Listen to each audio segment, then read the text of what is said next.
Atheism versus agnosticism. Do you identify as one?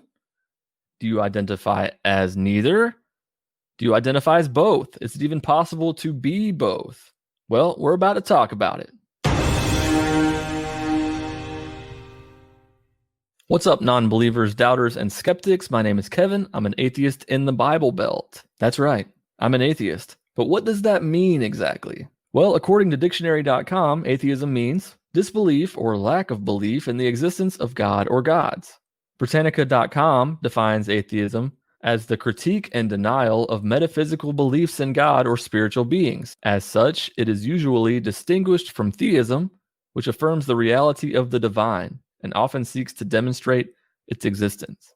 Atheism is also distinguished from agnosticism, which leaves open the question whether there is a God or not, professing to find the questions unanswered or unanswerable. Atheism is a lack of belief in God.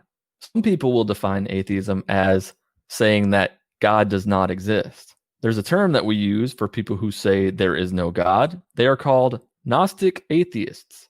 Those who say, I don't believe that God exists, but I also don't know whether or not he exists, are called agnostic atheists. So yes, it is possible to be both agnostic and atheist. This actually seems to be the position of most atheists I know. Agnosticism is defined as the view that the existence of God, of the divine, or the supernatural is unknown or unknowable, coined by Thomas Henry Huxley in 1870. Great year. This is what Thomas Henry Huxley had to say about agnosticism. Agnosticism, in fact, is not a creed, but a method, the essence of which lies in the rigorous application of a single principle. The fundamental axiom of modern science. In matters of the intellect, follow your reason as far as it will take you, without regard to any other consideration. In matters of the intellect, do not pretend that conclusions are certain, which are not demonstrated or demonstrable. It is wrong for a man to say he is certain of the objective truth of any proposition, unless he can produce evidence which logically justifies that certainty. There is some confusion about the word agnostic and what it means. Some people use the word agnostic to mean I'm in the middle of whether I believe that God exists or that God does not exist. Being agnostic puts me right in the middle. And this sort of goes with the Richard Dawkins scale. If you're not familiar with the Richard Dawkins scale, he introduces it in The God Delusion. It is a scale from 1 to 7, and it looks like this. Number 1 is a strong theist. I do not question the existence of God. I know he exists. Number 2 would be the de facto theist. I cannot know for certain, but I strongly believe in God. 3, we have the weak theist. I am very uncertain, but I am inclined to believe in God. 4 is what he calls the pure agnostic. God's existence and non-existence are exactly equal probable. Number 5, we have the weak atheist. I do not know whether God exists, but I'm inclined to be skeptical. 6 is de facto atheist. I cannot know for certain, but I think God is very improbable. And then strong atheist, I'm 100% sure that there is no God. I've heard people support the Dawkins scale and also oppose the Dawkins scale. I think that it does create a little bit of confusion with the number 4 being the pure agnostic, because agnosticism has to do with knowledge, whether we know something or we don't. And atheism and theism have to do with belief in God. Either we believe or we don't. Therefore, you can be an agnostic atheist, which is what most atheists seem to be. I think the most important thing about all of it, though, is to just talk to someone. If you're having a conversation with someone and they say, I'm an agnostic, then is it really worth it to say, well, you have to be either an agnostic theist or an agnostic atheist? You can't just say that you're agnostic. I don't think it really does much good. It might help to talk about those labels a little bit, but the main thing is find out where the person that you're talking to is. What are their beliefs? What do they actually think? And then you can move the conversation on from there. There's a helpful scale that I've seen floating around online that looks like this. You have agnostic atheist, Gnostic atheist, agnostic theist, and Gnostic theist. I think this chart helps to kind of clear up the confusion about the terms.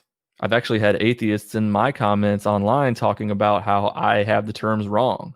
But then again, it just goes back to just talk to the person and figure out what they mean by what they say.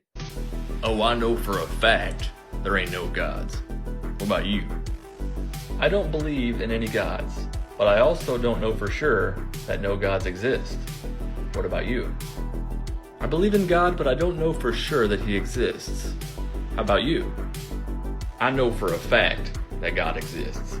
There is zero doubt in my mind. What about you? If I say that I'm an atheist and someone else says, oh, he's claiming that there's not a God, and then I can clear that up and say, actually, I don't believe in God, but I'm not saying that God definitely does not exist. I'm an agnostic atheist. And we can go from there. The Dawkins scale is helpful, in my opinion, because you can kind of say, well, this is where I'm at on that scale. And I actually do think it's fine for people to call themselves pure agnostic or true agnostic. They might actually not know whether they believe in God or not. But I do think that if people actually examined what they do believe, then they could put themselves in that bucket of agnostic atheist or agnostic theist. Maybe they just don't want to use those labels. And that's okay. The word atheist can have some pretty bad connotations that go along with it. If you've ever been in church, then you probably know that that's true. I honestly think that the people who have committed murder, gone to jail, gotten out, come back, and given their life to Jesus are looked upon more favorably than atheists in a lot of places. And that is sad, but true. What do you identify as? Are you agnostic atheist? Agnostic theist? Gnostic atheist? Gnostic theist? Let me know in the comments. Do you just call yourself a pure agnostic? Are you still a Christian? Are you from a different religion?